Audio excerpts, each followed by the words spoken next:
सभी सम्मानित साथी, कार्यक्रम में जुड़े सभी अन्य महानुभाव, देवी और सज्जनों, मैं जब से यहां आया हूं, जो कुछ भी सुना, उसमें विश्वास ही विश्वास नजर आ रहा है।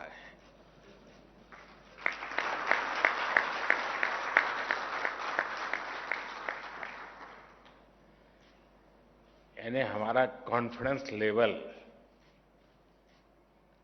इतना वाइब्रेंट हो, ये अपने आप में बहुत बड़ी संभावनाओं को संकल्प में परिवर्तित करते हैं और सब मिलकर के चलें तो संकल्प को सिद्धि प्राप्त करने में मैं नहीं मानता हूं कि देर लगेगी। किसी भी देश की विकास यात्रा में एक ऐसा समय आता है जब वो देश नई छलांग के लिए नए संकल्प लेता है और फिर पूरे राष्ट्र की शक्ति उन संकल्पों को प्राप्त करने में जुट जाती है। अब आजादी का आंदोलन तो बहुत लंबा चला था। 1857 से तो विशेष रूप से उसको इतिहासकार एक सूत्र में बात करके भी देखते हैं, लेकिन 1942 और 1930 दांडी यात्रा और क्विट इंडिया, ये दो ऐसे टर्निंग पॉइंट थे जिसको हम कह सकते हैं कि वो एक ऐसा टाइम था जो देश को छलांग लगाने का मूड बनाया था। 30 में वो जो छलांग लगी, वो देश भर में एक माहौल बना दिया और 42 में जो दूसरी छलांग लगी, उसका परिणाम 1947 में आया। यानी जो मैं छलांग की बात कर रहा हूं, आजादी के 75 साल, और अब एक ऐसी अवस्था में हम पहुंचे हैं कि सच्चे अर्थ में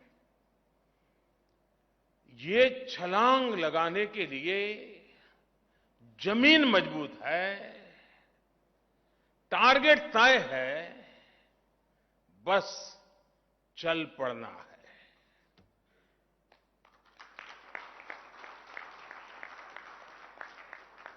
और मैंने लाल किले से कहा था, 15 अगस्त को कहा था, यही समय है, सही समय है। आप सभी नेशन बिल्डिंग के इस महायज्ञ के प्रमुख स्टेक होल्डर्स हैं और इसलिए भविष्य की तैयारियों को लेकर आपका संवाद, ये 2 दिवस का आपका मंथन, आपने मिल बैठ करके जो एक रोडमैप सोचा होगा, आपने जो निर्णय किए होंगे, मैं समझता हूं सारी बातें अपने आप में बहुत महत्वपूर्ण है। साथियों, सरकार ने बीते 6-7 वर्षों में बैंकिंग सेक्टर में जो रिफॉर्म्स किए, बैंकिंग सेक्टर का हर तरह से सपोर्ट किया, उस वजह से आज देश का बैंकिंग सेक्टर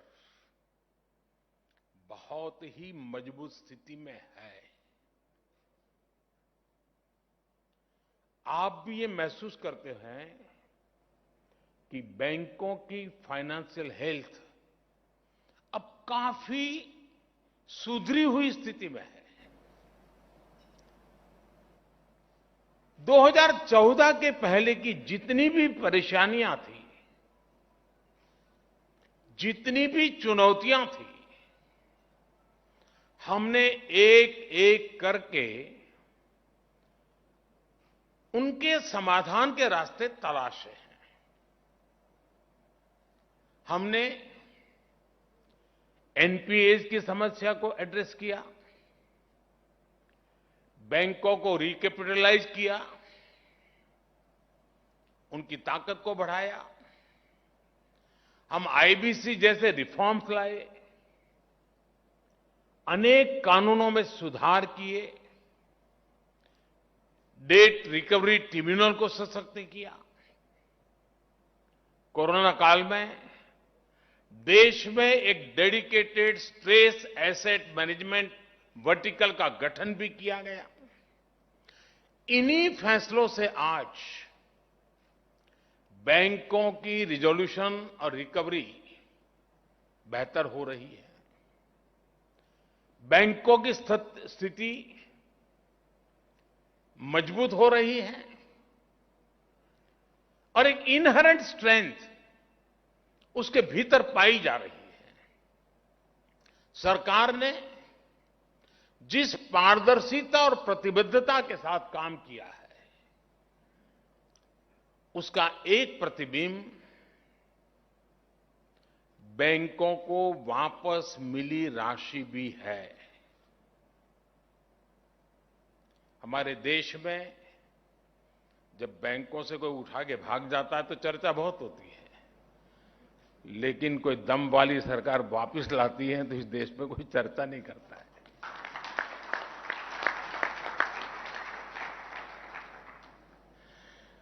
पहले की सरकारों के समय जो लाखों करोड़ रुपए फंसाए गए थे, उनमें से 5 लाख करोड़ रुपए से अधिक की रिकवरी की जा चुकी है।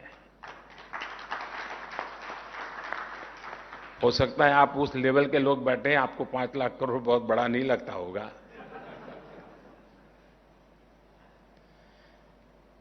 क्योंकि जिस प्रकार से एक सोच बनी हुई थी, यहां बैठे हुए उन लोगों की नहीं होगी ऐसा मुझे पूरा पक्का विश्वास है, लेकिन ये सोच बनी हुई थी बैंक हमारी ही है, बैंक में जो है वो भी हमारा ही है, वहां रहे या मेरे यहां रहे क्या फर्क पड़ता है। और जो चाहा वो मांगा, जो मांगा वो मिला, और बाद में पता नहीं था कि 2014 में देश निर्णय कुछ और कर देगा। सारी स्थितियां साफ हो गई।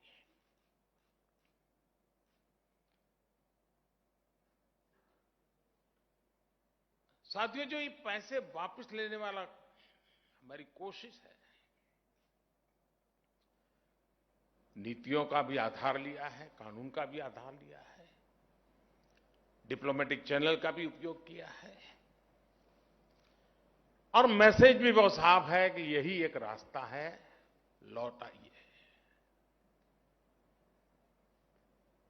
और ये प्रक्रिया आज भी चल रही है। नेशनल एसेट रिकंस्ट्रक्शन कंपनी, इसके गठन से और 30,000 करोड़ रुपए से अधिक की सरकारी गारंटी से भी लगभग 2 लाख करोड़ रुपए के स्ट्रेस एसेट आने वाले समय में रिजॉल्व होने का अनुमान है। हम सभी ये भी देख रहे हैं कि पब्लिक सेक्टर बैंकों के कंसोलिडेशन से पूरे बैंकिंग सेक्टर की एफिकेसी बढ़ी है और मार्केट से फंड रेज करने में भी बैंकों को मदद मिल रही है। साथियों, ये जितने भी कदम उठाए गए हैं, जितने भी रिफॉर्म्स किए गए हैं, इससे आज बैंकों के पास एक विशाल और मजबूत कैपिटल बेस बना है। आज बैंकों के पास अच्छी खासी लिक्विडिटी है। एनपीएस की प्रोविजनिंग का बैकलॉग नहीं है। पब्लिक सेक्टर बैंकों के एनपीए आज 5 सालों में सबसे कम है ही। कोरोना काल के बावजूद इस फाइनेंशियल ईयर के पहले हाफ में हमारे बैंकों की मजबूती ने सबका ध्यान खींचा है। इस वजह से अंतर्राष्ट्रीय एजेंसीज भी भारत के बैंकिंग सेक्टर का आउटलुक अपग्रेड कर रही है। साथियों, आज भारत के बैंकों की ताकत इतनी बढ़ चुकी है कि वो देश की इकोनॉमी को नई ऊर्जा देने में, एक बड़ा पुश देने में, भारत को आत्मनिर्भर बनाने में बहुत बड़ी भूमिका निभा सकते हैं। मैं इस फेज को भारत के बैंकिंग सेक्टर का एक बड़ा माइलस्टोन मानता हूं। लेकिन आपने देखा होगा, माइलस्टोन एक तरह से हमारी आगे की यात्रा का सूचक भी होता है। मैं इस फेज को भारत के बैंकों के एक नए स्टार्टिंग पॉइंट के रूप में भी देख रहा हूं। आपके लिए ये देश में वेल्थ क्रिएटर्स और जॉब क्रिएटर्स को सपोर्ट करने का समय है। जो अभी आरबीआई गवर्नर ने जॉब क्रिएशन की चर्चा की, मैं समझता हूं ये समय है। आज समय की मांग है कि अब भारत के बैंक अपनी बैलेंस शीट के साथ साथ देश की बैलेंस शीट को बढ़ाने के लिए भी प्रोएक्टिव होकर काम करें।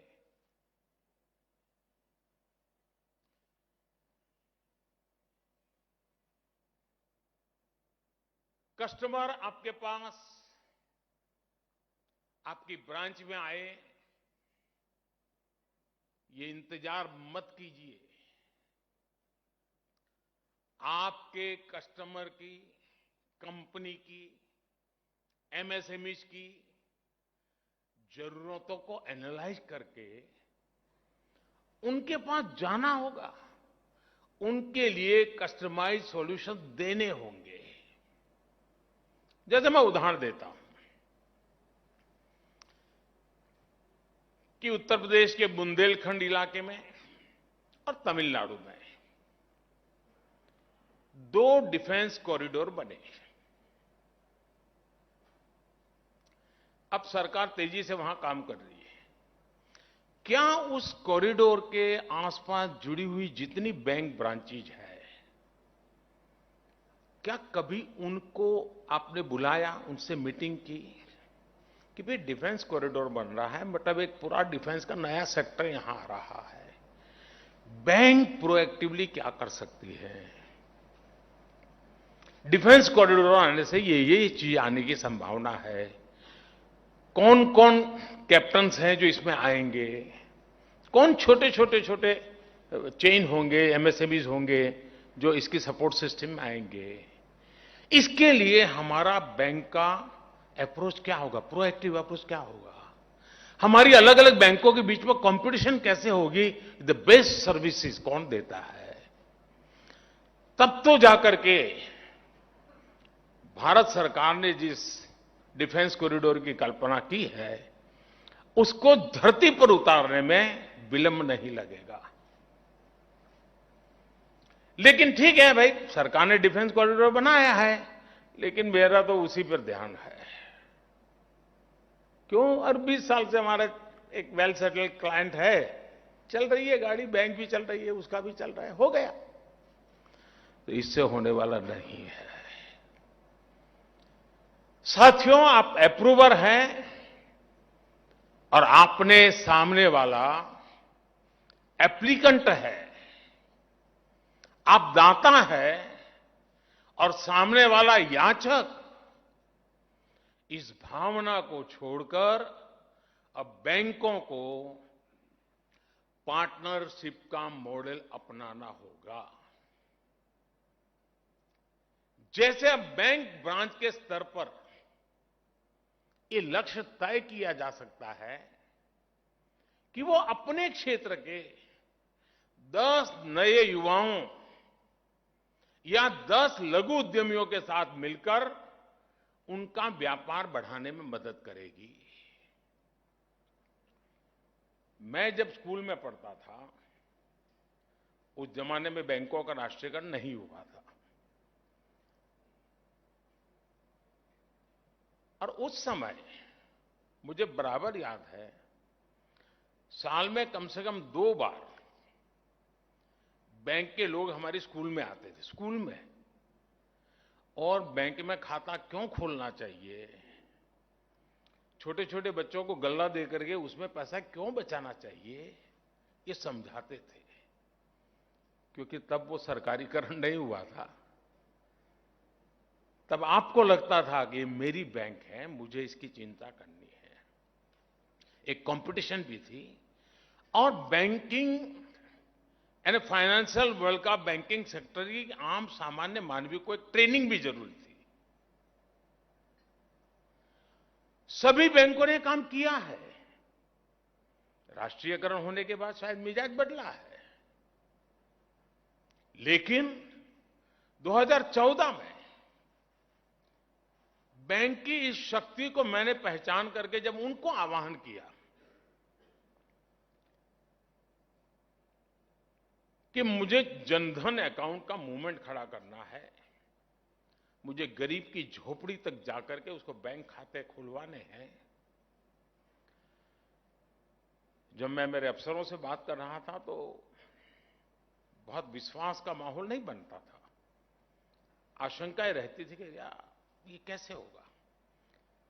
तो मैं कहता था, भाई एक जमाना था कि बैंक के लोग स्कूल में आते थे, तय तो करो, इतना बड़ा देश और सिर्फ 40% लोग बैंक से जुड़े हो, 60% बाहर हो, ऐसा कैसे हो सकता है। खैर बात चल पड़ी, और यही बैंकिंग सेक्टर के लोग, राष्ट्रीयकरण हो चुकी बैंकों के लोग,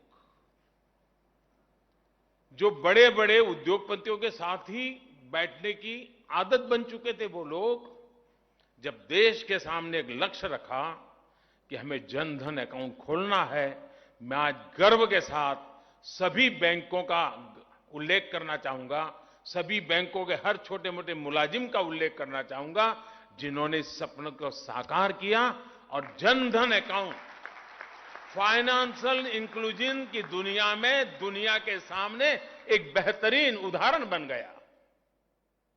ये आप ही के तो पुरुषार्थ हुआ है। और मैं मानता हूं कि प्रधानमंत्री जनधन जो मिशन निकला, वो बीज बोया था तो 2014 में, लेकिन आज इस कठिन से कठिन कालखंड में दुनिया डगमगाई, भारत का गरीब टिका रहा, क्योंकि जनधन अकाउंट की ताकत थी। जिन जिन बैंक के कर्मचारियों ने जनधन अकाउंट खोलने के लिए मेहनत की है, गरीब की झोपड़ी में जाता था बैंक का बाबू, कोट पैंट टाई पहने हुए व्यक्ति गरीब के घर के सामने खड़े रहते थे। उस समय तो शायद लगा होगा सरकार का एक कार्यक्रम, लेकिन मैं कहता हूं कि जिन्होंने इस काम को किया है, इस पैंडेमिक के कालखंड में जो गरीब भूखा नहीं सोया है, उसका पुण्य उन बैंक के लोगों के खाते में जाता है।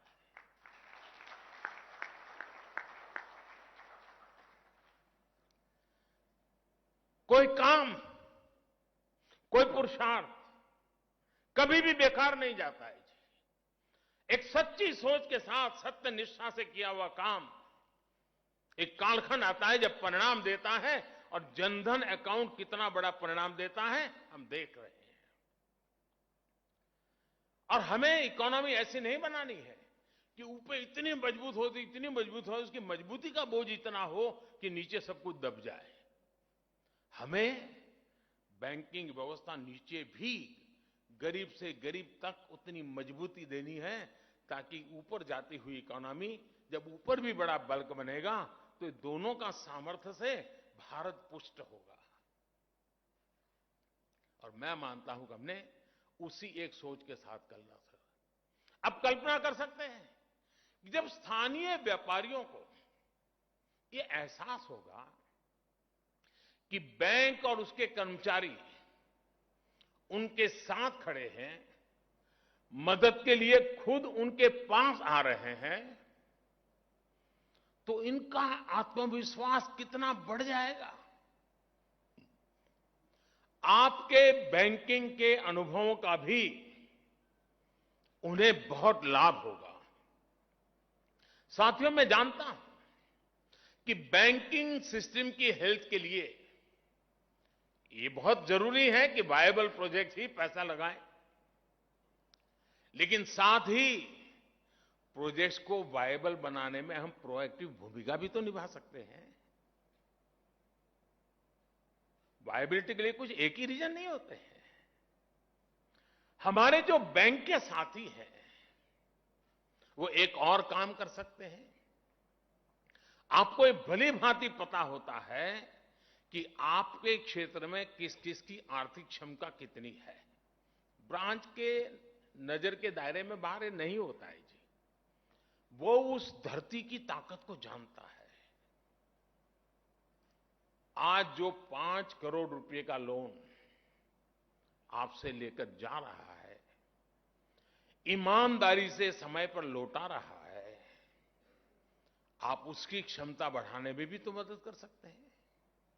आज जो 5 करोड़ रुपए का लोन लेकर बैंक को वापस कर रहा है, उसमें कल को कई गुना ज्यादा लोन लेकर लौटाने का सामर्थ्य पैदा हो, इसके लिए आपको उसे आगे चढ़ करके, बढ़ चढ़ करके सपोर्ट करना चाहिए।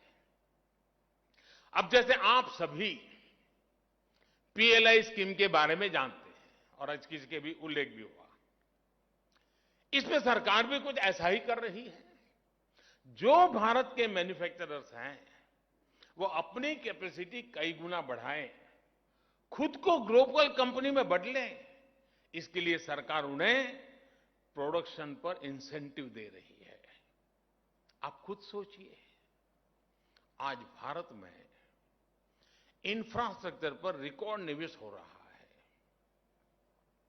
लेकिन भारत में इंफ्रास्ट्रक्चर से जुड़ी बड़ी कंपनियों कितनी है भाई?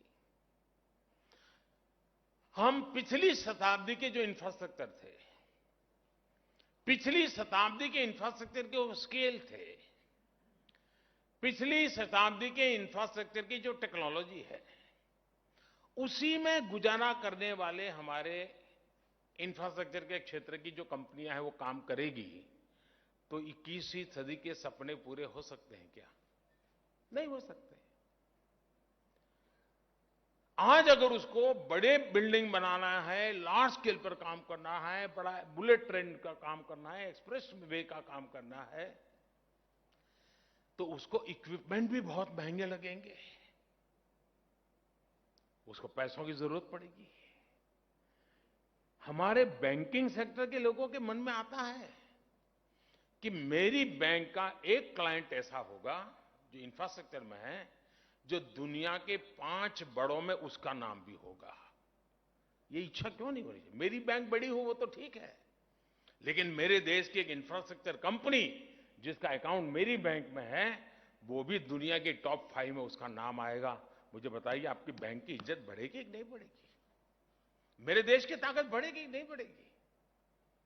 और हमें हर क्षेत्र में देखना है कि हम दुनिया में सबसे बड़े ऐसे अलग अलग क्षेत्र में कितने महारथी तैयार करते हैं।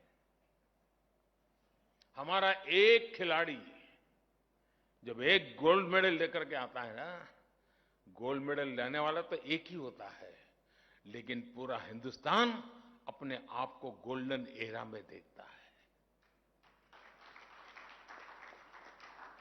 यह ताकत जीवन के हर क्षेत्र में होती है जी। भारत का कोई एक बुद्धिमान व्यक्ति, कोई एक वैज्ञानिक अगर नोबेल प्राइज लेकर के आता है तो पूरे हिंदुस्तान को लगता है, हां, ये मेरा नोबेल प्राइज है। ये ओनरशिप होती है। क्या हमारे बैंकिंग सेक्टर को, हमारे फाइनेंशियल वर्ल्ड को भी हम हिंदुस्तान में ऐसी ऊंचाइयों पर एक एक चीज को ले जाएंगे ताकि बैंकों को तो फायदा ही फायदा है, इसमें कोई नुकसान नहीं है।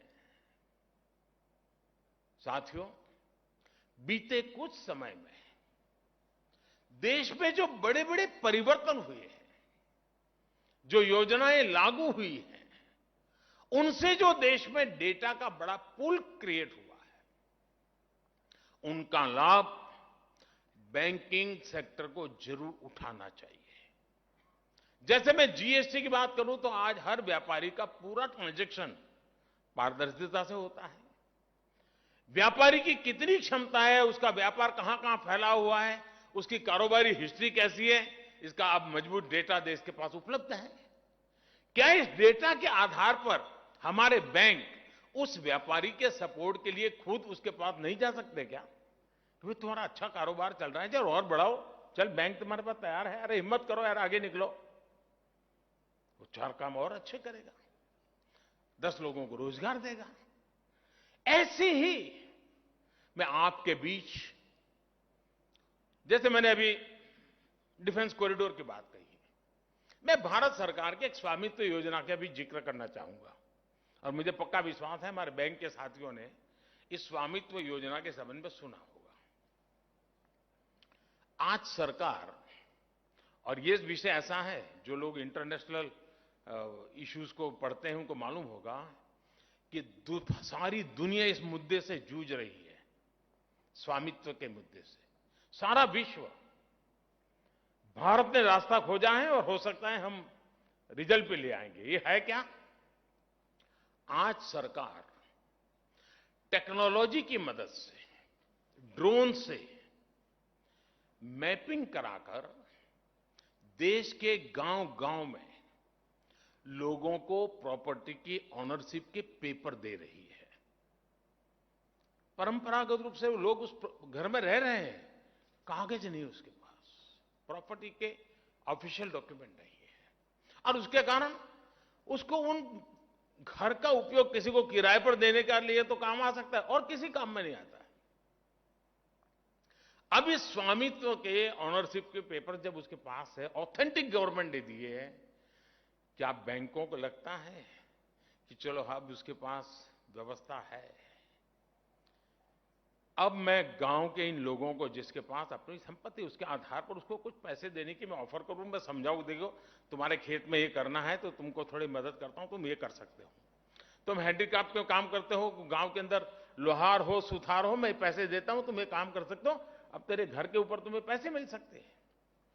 देखिए, ऑनरशिप के पेपर्स बनने के बाद बैंकों के लिए गांव के लोगों को, गांव के युवाओं को कर्ज देना अब और सुरक्षित हो जाएगा।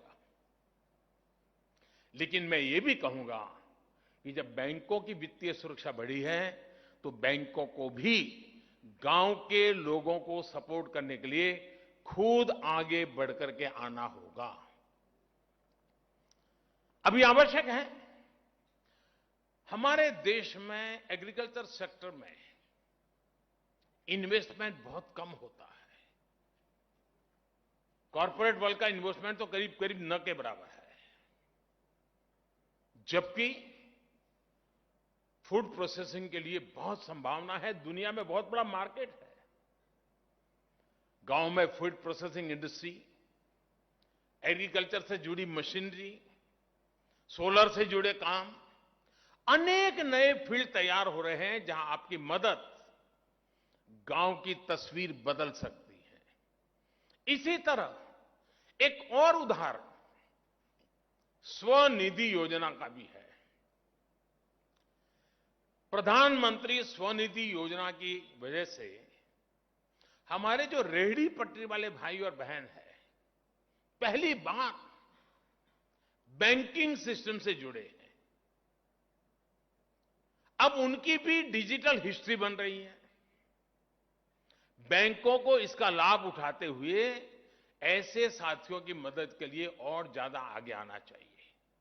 और मैंने बैंकों से भी आग्रह कहा है, और मेरे यहां अर्बन मिनिस्ट्री को भी आग्रह कहा है, और मैंने सभी मेयर्स को भी आग्रह किया है कि आपके नगर के अंदर ये जो रेहड़ी पटरी वाले हैं उनको मोबाइल फोन पर डिजिटल ट्रांजैक्शन सिखाइए। वो थोक में माल लेगा, वो भी डिजिटली लेगा, वो बिक्री करेगा तो भी डिजिटली करेगा। और ये सब कोई मुश्किल काम नहीं, हिंदुस्तान ने करके दिखाया है। अब तो उसकी अपनी हिस्ट्री तैयार होगी। आज उसको 50,000 दिया है, कल आप उसको 80,000 दे सकते हैं, परसों 1.5 लाख रुपए दे सकते हैं। उसका कारोबार बढ़ता चले जाएगा। वो ज्यादा सामान खरीदेगा, ज्यादा सामान बेचेगा। एक गांव में कर रहा तो 3 गांव में करना शुरू कर देगा। साथियों, आज जब देश फाइनेंशियल इंक्लूजन पर इतनी मेहनत कर रहा है, तब नागरिकों के प्रोडक्टिव पोटेंशियल को अनलॉक करना बहुत जरूरी है। और मैं अनलॉक करना यहां 3-4 बार सुन चुका हूं।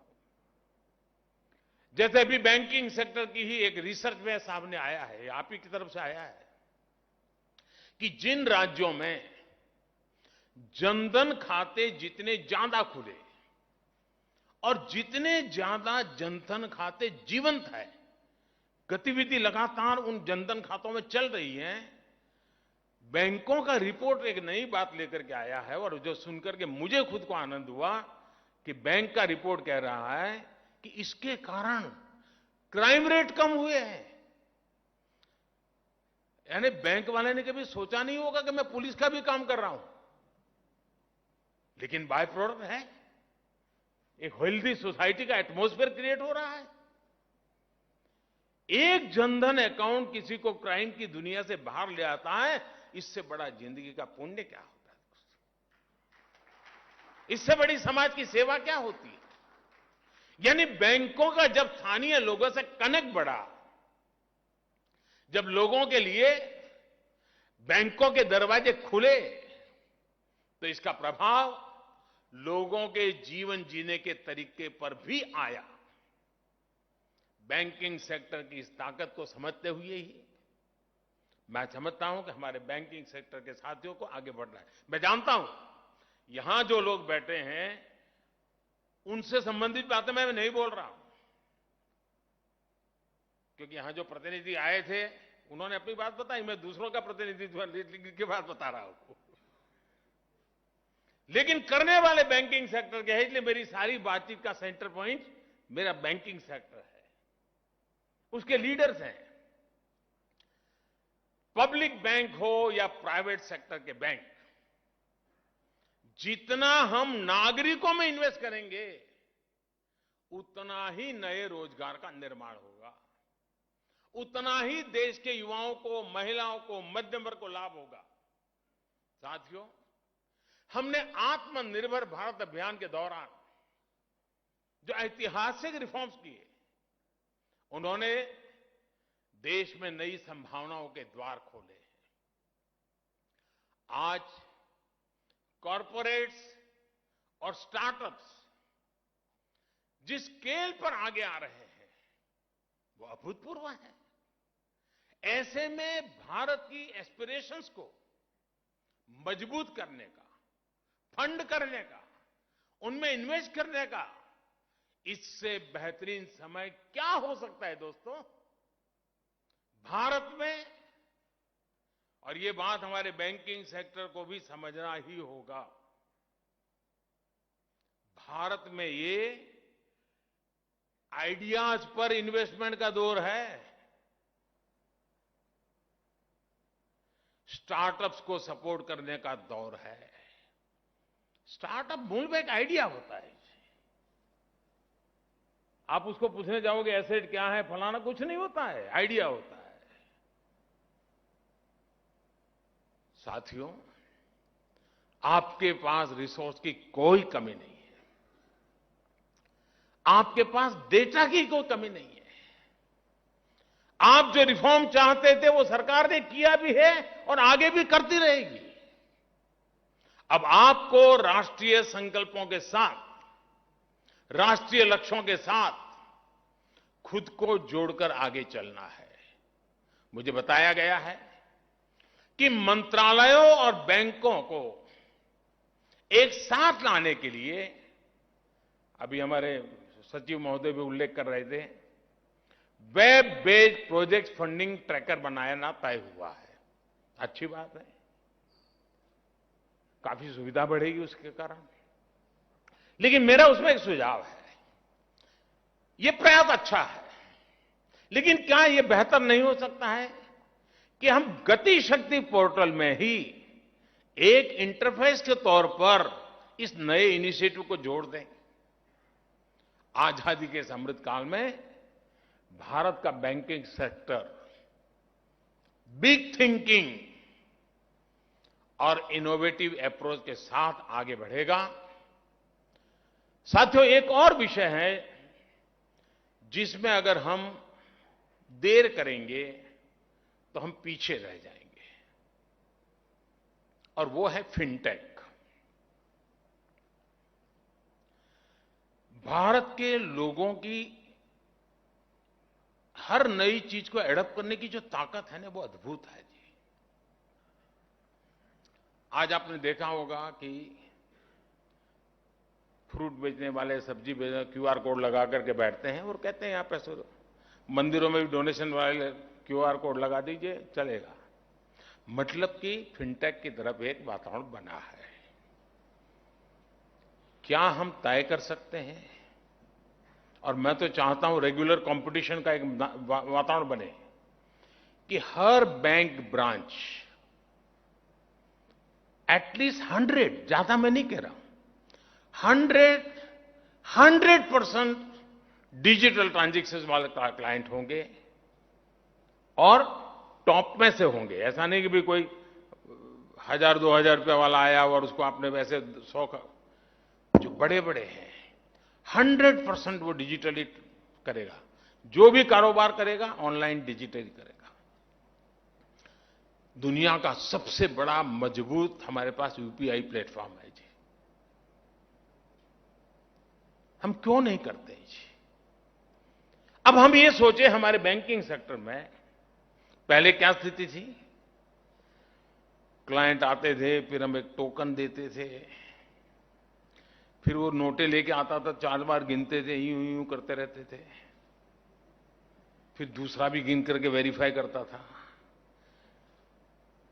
फिर सही नोट है गलत नोट है उसमें दिमाग खपाते थे। यानी एक क्लाइंट 20 मिनट 25 मिनट आधे घंटे से बड़ी मुश्किल से जाता था। आज मशीन काम कर रहा है, नोट भी मशीन गिन रहा है, सारे काम मशीन कर रहे हैं, तो वहां तो आपको टेक्नोलॉजी का बड़ा मजा आता है। लेकिन आप अभी भी हम डिजिटल ट्रांजैक्शन इस विषय को किस बात के लिए संकोच करते मैं समझ नहीं पा रहा हूं। नफा या घाटा, उसी के तराजू से इस मिशन को मत सोचिए दोस्तों। ये जो छलांग लगाने का कालखंड है ना, उसमें फिनटेक भी एक बहुत बड़ी पटरी है, जिस पटरी से गाड़ी दौड़ने वाली है। और इसलिए मेरा आग्रह है, हर बैंक ब्रांच कम से कम 100, ये आजादी के अमृत महोत्सव में इसको हम साकार करके रहें कि 2022-15 अगस्त के पहले इस देश में एक भी बैंक की ब्रांच नहीं होगी जिसमें कम से कम 100 ऐसे क्लाइंट नहीं होंगे जो 100% अपना कारोबार, लेन देन डिजिटली न करते हो। अब देखिए बदलाव आपको पता चलेगा। जनधन ने जो ताकत का आपको अनुभव करवाया है, उससे अनेक गुना ताकत की अनुभूति इस छोटे छोटे सामर्थ्य से दिखेगी। हमने देखा है विमेन सेल्फ हेल्प ग्रुप, मुझे लंबे समय तक राज्य में सेवा करने का मौका मिला, तो हम हर साल बैंक के लोगों के साथ बैठते थे और इश्यू रिजॉल्व करना, कुछ आगे का सोचना, चर्चाएं करते थे। और मैंने अनुभव किया कि एक बात के लिए सभी बैंक बड़े गौरव से एक बात कहते थे, और वो कहते थे, साहब विमेन सेल्फ हेल्प ग्रुप को हम पैसे देते हैं, समय से पहले लौटाते हैं, पूरा का पूरा लौटा देते हैं, हमें कभी चिंता नहीं रहती है। जब आपका इतना बढ़िया पॉजिटिव एक्सपीरियंस है तो इसको बल देने के लिए आपकी प्रोएक्टिव कोई योजना है क्या? हमारे विमेन सेल्फ हेल्प ग्रुप के पोटेंशियल इतना ज्यादा है जी। हमारा इकोनॉमी का ग्रास रूट लेवल का एक बहुत बड़ा ड्राइविंग फोर्स वो बन सकते हैं। मैंने बड़े बड़े लोगों की बात नहीं की है, मैंने छोटे छोटे लोगों की बात की है कि मुझे पता है कि धरती पर फाइनेंस की आधुनिक व्यवस्थाएं सामान्य नागरिक की आर्थिक मजबूती का बहुत बड़ा आधार बन सकती है। मैं चाहता हूं इस नई सोच के साथ, नए संकल्प के साथ छलांग लगाने का मौका है ही है। जमीन तैयार है दोस्तों। और सबसे बड़ी बात जिसकी मैं बार बार कह चुका हूं, बैंक वालों को 50 बार कह चुका हूं, मैं आपके साथ हूं।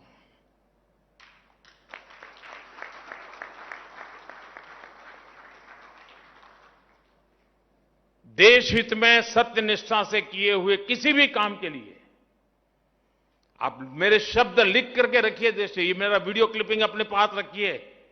मैं आपके साथ हूं, आपके पास हूं, आपके लिए हूं।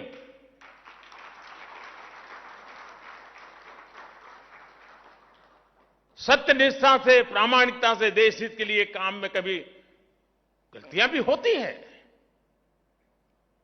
अगर ऐसी कोई कठिनाई आती है तो मैं दीवार बन करके खड़े रहने के लिए तैयार हूं। लेकिन अब देश को आगे ले जाने में हमें अपनी जिम्मेवारियों को निभाना ही होगा। इतनी बढ़िया मजबूत जमीन हो, इतना बड़ा अवसर हो, आसमान को छूने की संभावनाएं हैं और हम सोचने में समय बिता दें तो मैं समझता हूं कि आने वाली पीढ़ियां हमें माफ नहीं करेंगी। मेरी आपको बहुत बहुत शुभकामनाएं हैं। धन्यवाद।